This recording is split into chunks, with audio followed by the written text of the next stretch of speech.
Hello दोस्तों, स्वागत है आपका हमारे यूट्यूब चैनल मरीन वर्ल्ड में। दोस्तों, आज के इस वीडियो में मैं आप लोगों को बताऊंगा जूनियर इंजीनियर कैसे बने और इससे जुड़ी सारी जानकारी मैं आप लोगों को इस वीडियो में दूंगा। दोस्तों, वीडियो में आगे बढ़ने से पहले मैं आपसे रिक्वेस्ट करना चाहूँगा कि अगर आपने अभी तक इस चैनल को सब्सक्राइब नहीं किया है तो इसे ज़रूर सब्सक्राइब कर लीजिएगा और अगर ये वीडियो अच्छा लगे तो इसे शेयर ज़रूर कीजिएगा। तो चलिए दोस्तों, इस वीडियो को स्टार्ट करते हैं। दोस्तों, जेई का मतलब होता है जूनियर इंजीनियर, जो कि एक सरकारी पद है और ये ग्रुप सी के अंतर्गत आता है। दोस्तों, कई ऐसे स्टूडेंट हैं जो जूनियर इंजीनियर बनने की तैयारी करते हैं, लेकिन पूरी जानकारी नहीं होने के कारण वे जूनियर इंजीनियर नहीं बन पाते हैं। हालांकि इसमें अच्छी तैयारी करने वाले स्टूडेंट हर साल अलग अलग स्पेशलाइजेशन करके इंजीनियर बनते हैं, लेकिन कुछ जूनियर इंजीनियर ही बन पाते हैं। दोस्तों, अगर आप जूनियर इंजीनियर बनने की तैयारी कर रहे हैं और इसके बारे में जानकारी इकट्ठा करना चाहते हैं तो ये वीडियो आपके लिए बहुत उपयोगी साबित होने वाला है, क्योंकि इस वीडियो में हम आपको बताएंगे कि जूनियर इंजीनियर क्या होता है, जूनियर इंजीनियर कैसे बने और इसके लिए क्या योग्यता होती है और इसमें एज लिमिट क्या होती है। साथ ही जूनियर इंजीनियर की सिलेक्शन प्रोसेस में कौन सी एग्ज़ाम देनी होती है और इसका सिलेबस क्या है और जूनियर इंजीनियर बनने के बाद जॉब स्कोप क्या है और इसमें सैलरी कितनी मिलती है। इससे जुड़ी तमाम जानकारियाँ मैं आप लोगों को इस वीडियो में दूंगा, इसलिए इस वीडियो को अंत तक ज़रूर देखिएगा। दोस्तों, जेई यानी कि जूनियर इंजीनियर, जिसे हिंदी में कनिष्ठ अभियंता कहते हैं, जो कि एक सरकारी पद है और ये ग्रुप सी के अंतर्गत आता है। दोस्तों, देखा जाए तो लगभग हर सरकारी विभाग में जेई का पद होता है। इंडियन ऑयल, रेलवेज़, पीडब्ल्यूडी, बिजली विभाग आदि सरकारी क्षेत्रों में भी जेई की आवश्यकता होती है। इतना ही नहीं, रिलायंस, टाटा मोटर्स जैसी प्राइवेट कंपनीज़ में भी जेई की नियुक्ति होती है। दोस्तों, जेई एक सरकारी पद है जिसमें उनके द्वारा टेक्निकल वर्क किया जाता है। ये अपने काम में टेक्निकल डाटा तैयार करते हैं और इसे अपने सीनियर तक पहुंचाते हैं। तो आइए जानते हैं जूनियर इंजीनियर बनने के लिए योग्यता क्या होती है और इनकी एज लिमिट क्या होनी चाहिए। दोस्तों, अगर आप जूनियर इंजीनियर बनना चाहते हैं तो इसके लिए आपके पास डिग्री या डिप्लोमा होना चाहिए। जैसे कि आप मान लीजिए पॉलिटेक्निक में आप जिस भी स्ट्रीम से इंजीनियरिंग में डिप्लोमा या डिग्री करते हैं, आप उन सभी से जेई बन सकते हैं, यानी कि जूनियर इंजीनियर बन सकते हैं। दोस्तों, जैसे कि मान लीजिए उदाहरण के तौर पर अगर आप civil, mechanical, electrical, computer, instrument, automobile, chemical, textile या किसी भी स्ट्रीम से डिग्री या डिप्लोमा करते हैं तो आप जूनियर इंजीनियर बन सकते हैं। दोस्तों, यानी कि आप इंजीनियर बन सकते हैं। इसमें आप यूँ समझ लीजिए कि अगर आप 10वीं या 12वीं के बाद इंजीनियरिंग का कोर्स करते हैं तो आपके लिए जूनियर इंजीनियर बनने का रास्ता खुल जाता है, जिसके बाद आप जूनियर इंजीनियर बन सकते हैं। इसमें अगर आप 10वीं के बाद कोई कोर्स करना चाहते हैं तो आप 3 साल का डिप्लोमा करके जॉब के लिए तैयार हो सकते हैं। वहीं बीई या बीटेक के लिए 12वीं के बाद कुछ साल देने होंगे। हालांकि इसमें अधिक समय देना पड़ता है, लेकिन ये आपको फल भी देता है, जिसमें एक बेहतर पद और हाई सैलरी शामिल है। लेकिन हाँ, जो स्टूडेंट जल्दी ही अपना कैरियर शुरू करना चाहते हैं, ऐसे स्टूडेंट के लिए पॉलिटेक्निक या डिप्लोमा मददगार साबित होता है। दोस्तों, जेई यानी कि जूनियर इंजीनियर बनने के लिए आयु सीमा 18 साल से 32 साल रखी गई है। वहीं सरकार के नियमों के अनुसार कुछ कैटेगरीज़ को आयु में कुछ वर्षों की छूट दी गई है। दोस्तों, अगर आपने जूनियर इंजीनियर बनने का फैसला कर लिया है तो आप 10वीं और 12वीं के बाद भी जूनियर इंजीनियर बन सकते हैं, लेकिन आपको 10वीं और 12वीं कक्षा में अच्छे मार्क्स लाने होंगे, तभी आप पॉलिटेक्निक में एडमिशन ले सकेंगे। यदि आप 10वीं के बाद जूनियर इंजीनियर बनना चाहते हैं तो 10वीं पास करने के बाद आप पॉलिटेक्निक कोर्स कर सकते हैं। पॉलिटेक्निक में आपको अलग अलग प्रकार की ब्रांचेस मिलेंगी, जैसे कि mechanical, computer, electronics, chemical, textiles, mining, automobiles इत्यादि। इसमें आप अपनी पसंद के अनुसार किसी भी ब्रांच में पॉलिटेक्निक कोर्स कर सकते हैं। इतना ही नहीं, अगर आप 12वीं के बाद 12वीं पास करने के बाद जूनियर इंजीनियर बनना चाहते हैं तो आप 12वीं के बाद 2 साल के बताए गए कोर्स करके आप जूनियर इंजीनियर बन सकते हैं। दोस्तों, 10वीं के बाद अगर आप पॉलिटेक्निक का 3 साल का डिप्लोमा कोर्स करते हैं तो कोर्स पूरा करने के बाद आप जॉब के लिए तैयार हो जाते हैं, जिसके बाद बाद आपको जूनियर इंजीनियर के पद पर भर्ती के लिए नोटिफिकेशन जारी होने का इंतज़ार करना होगा। दोस्तों, भर्ती का नोटिफिकेशन जारी होते ही आपको ऑनलाइन फॉर्म भरना होता है, जिसमें आपको कुछ आवश्यक डॉक्यूमेंट्स जैसे कि marksheet, identity card, photo upload करनी होती है।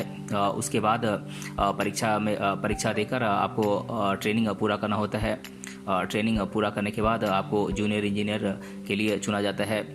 दोस्तों, जेई यानी कि जूनियर इंजीनियर एक ऐसा पद है जिसकी चर्चा हर विभाग में होती है, और इसकी भर्ती के लिए किसी एक परीक्षा का नाम लिया जाए तो ये सही नहीं होगा, क्योंकि हर प्राइवेट और सरकारी विभाग अपनी ज़रूरत के हिसाब से भर्तियां करते हैं, जिसकी परीक्षा पास करने के बाद आप उस विभाग में जेई यानी कि जूनियर इंजीनियर के पद पर आप शामिल हो सकते हैं। उदाहरण के लिए मान लीजिए कि रेलवे भर्ती बोर्ड परीक्षा पास करके आप रेलवे में जूनियर इंजीनियर बन सकते हैं, लेकिन इसके लिए आप एसएससी के द्वारा आयोजित एसएससी जेई परीक्षा पास करके भारत सरकार के तहत विभिन्न विभागों में एक जूनियर इंजीनियर के रूप में शामिल हो सकते हैं। इसके अलावा आप चाहें तो राज्य स्तरीय जेई परीक्षा देकर आप राज्य के विभिन्न डिपार्टमेंट्स में आप जूनियर इंजीनियर बन सकते हैं।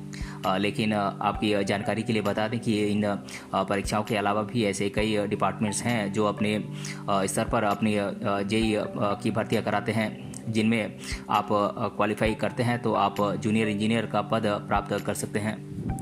दोस्तों, बात करें जूनियर इंजीनियर एग्ज़ाम पैटर्न की, तो इसमें अगर हम एसएससी जेई परीक्षा की बात करें तो जेई परीक्षा पैटर्न के 2 चरण होते हैं, जैसे कि पेपर 1 ऑब्जेक्टिव टाइप होता है और पेपर 2 डिस्क्रिप्टिव टाइप होता है। पेपर 1 एक ऑब्जेक्टिव टाइप का पेपर होता है जिसमें कुल 200 प्रश्न होते हैं, और हर सवाल के लिए एक अंक दिया जाता है।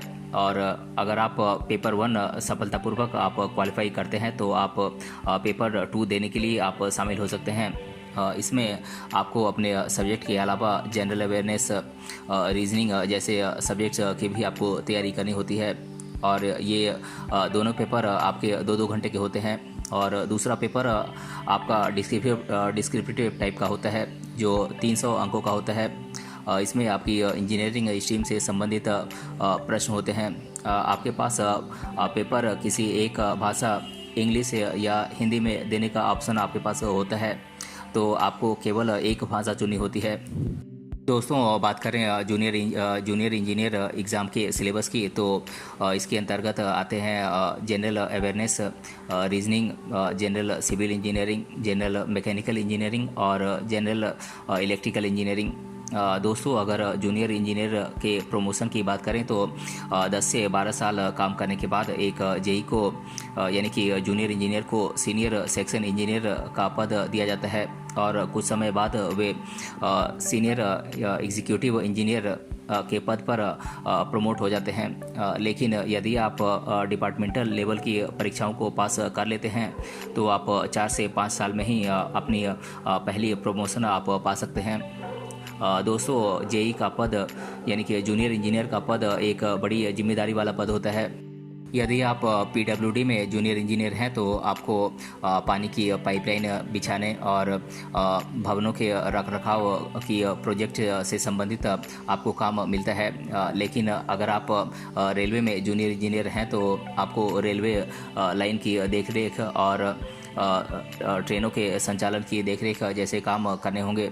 इसके अलावा मुख्य रूप से एक जूनियर इंजीनियर का काम किसी योजना की प्लानिंग करना और उसका संचालन करना और उसकी निगरानी करना होता है। वे इन परियोजनाओं की लागत और खर्चे का भी ध्यान रखते हैं। दोस्तों, बात करें जूनियर इंजीनियर बनने के लिए परीक्षा की तैयारी कैसे करें, तो जूनियर इंजीनियर बनने के लिए सबसे पहले आप अपने लिए एक टाइम टेबल तैयार करें और टाइम टेबल के अनुसार अपनी पढ़ाई करें, और जेई के पिछले साल के क्वेश्चन पेपर को इकट्ठा करें और उन्हें सॉल्व करने का प्रयास करें, जिससे आपको ये समझ में आ जाएगा कि एग्ज़ाम में किस तरीके के क्वेश्चन पूछे जाते हैं। जेई परीक्षा के लिए सिलेबस और एग्ज़ाम पैटर्न को समझें और उसके आधार पर अपनी तैयारी करें। कोचिंग इंस्टीट्यूट की मदद से जेई परीक्षा की तैयारी करें और सुबह उठकर इसके सिलेबस की स्टडी करें और जो आपने पढ़ा है उसका बार बार रिवीजन करें। दोस्तों अगर आप जूनियर इंजीनियर बनना चाहते हैं तो यूट्यूब पर आने वाले एजुकेशनल वीडियोस को देखकर आप अपने हिसाब से एग्ज़ाम की तैयारी कर सकते हैं। दोस्तों अगर आप इस एग्ज़ाम में सफलता पाना चाहते हैं तो उनसे मिलिए जो जूनियर इंजीनियर बन चुके हैं या इसकी परीक्षा दे चुके हैं और इस परीक्षा के बारे में उनसे जानकारी प्राप्त करें। अगर आप ऐसा करते हैं तो आप आसानी से जेईई परीक्षा में आप सफल हो पाएंगे। दोस्तों जूनियर इंजीनियर बनने के बाद कैरियर स्कोप की बात करें तो इस क्षेत्र में कैरियर बनाने की अपार संभावनाएं हैं। हालांकि इस क्षेत्र में कंपटीशन उतनी नहीं है जितनी कि अन्य क्षेत्रों में है, क्योंकि जूनियर इंजीनियर बनने के लिए जो वैकेंसी निकलती है उसमें हर कोई अप्लाई नहीं कर सकता है। उसमें वही कैंडिडेट अप्लाई कर सकते हैं जिन्होंने इसकी पढ़ाई में डिप्लोमा या डिग्री किया हुआ हो। जिन स्टूडेंट्स ने इसकी पढ़ाई पूरी कर ली है उनके लिए इस क्षेत्र में जॉब के ढेरों संभावनाएं हैं।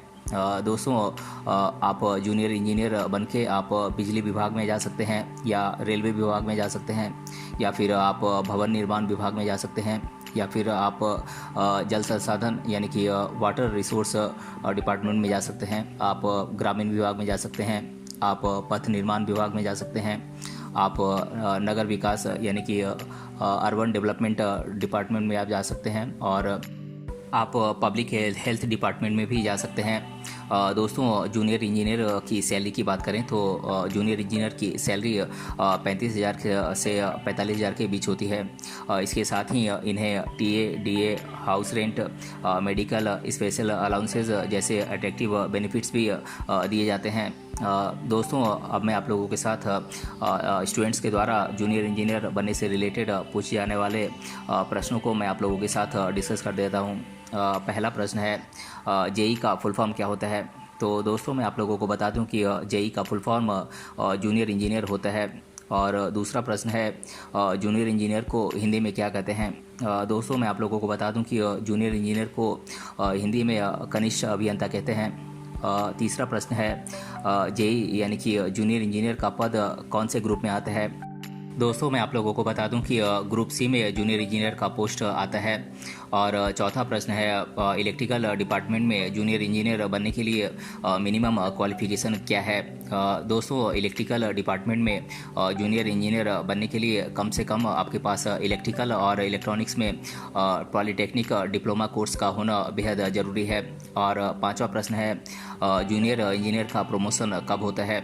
दोस्तों मैं आप लोगों को बता दूं कि जूनियर इंजीनियर का प्रमोशन 10 से 12 साल काम करने के बाद एक जेईई को सीनियर सेक्शन इंजीनियर का पोस्ट दिया जाता है और कुछ समय बाद वे एग्जीक्यूटिव इंजीनियर के पोस्ट पर प्रमोट हो जाते हैं। तो दोस्तों आज के इस वीडियो में हमने ज़्यादा जूनियर इंजीनियर कैसे बने और इसके बारे में मैंने आप लोगों को डिटेल से बताया है। अगर ये वीडियो आपको पसंद आया है तो अपने फ्रेंड्स तक इसे ज़रूर शेयर करें और हमें कमेंट बॉक्स में कमेंट करके बताएं कि ये वीडियो आपको कैसा लगा। मिलते हैं अगले वीडियो में किसी अन्य टॉपिक के साथ, तब तक के लिए धन्यवाद।